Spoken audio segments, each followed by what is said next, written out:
சாமி ஜனநாயகம் பகவத் கேசரி ஒன்னா சாமி. இல்ல, ஜனநாயகம் தமிழ் படம், பகவத் கேசரி தெலுங்கு படம்.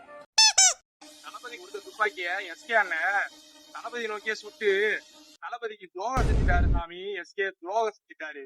எஸ்கே ஃபேன்ஸ் எல்லாரும் நாங்க எஸ்கே ஃபேனு தளபதியோட தொண்டன் சொன்னா நீ என்ன பண்ணுவ? இது எஸ்கேவும் தளபதியும் சொல்லிக்கிட்டாங்களா இல்ல நீங்களே சொல்லிக்கிட்டீங்களாடா? நாங்க தான் சாமி. சரி, நேத்து வரைக்கும் ஒன்னு லாஸ்ட் டான்ஸ் சொன்னவன் இன்னைக்கு மங்காத்தா ரீ ரிலீஸ் கடவுளே அஜித்னு சொல்றான் சாமி. 2 பேரும் பரம்பரை பகையாளிங்களா இல்ல நீங்களே எல்லாரும் சேர்ந்து அவங்கள பகையாளிங்களா மாத்துனீங்களா? அவங்க எல்லாம் ஃப்ரெண்ட்ஸா தான்டா இருக்காங்க. அவங்கவுங்க பிசினஸ் அவங்கவுங்க பாக்குறாங்கடா. நீங்க தான்டா உங்க பிசினஸ் பார்க்காம சோசியல் மீடியால அவங்களுக்கு கம்பு சுத்திட்டு இருக்கீங்க. இத்தனை நாளா ஜாதி மதம் பிரிஞ்சு கிடந்தீங்க. இப்ப ஒரு சினிமா ஆக்டருக்காக எல்லாரும் பிரிஞ்சு பிரிஞ்சு கிடக்குறீங்களடா. சினிமாங்கிறது அப்படி இல்லடா, எல்லாரும் ஒண்ணுன்னு சொல்றேன். எல்லாரும் அவங்கவுங்க வேலையை பாக்குறாங்கடா. நீ உங்க வேலையை பார்த்து காசை பறிச்சு மிச்சம் இருக்கிற நேரத்துல என்டர்டைன்மெண்ட்டுக்காக போய் சினிமாவை பாடுறா. என்ன சாமி பூமர்த்தனமா பேசுறீங்க?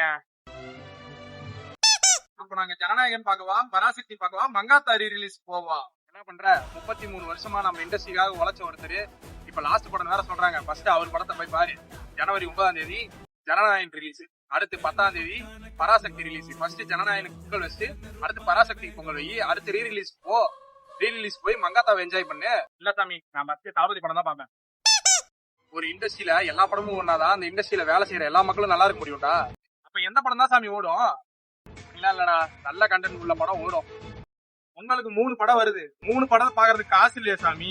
டிக்கெட் எடுக்கவே காசு இல்லாம அவனே நீ சோசியல் மீடியால கம்பு சுத்தியா? போடுறான்.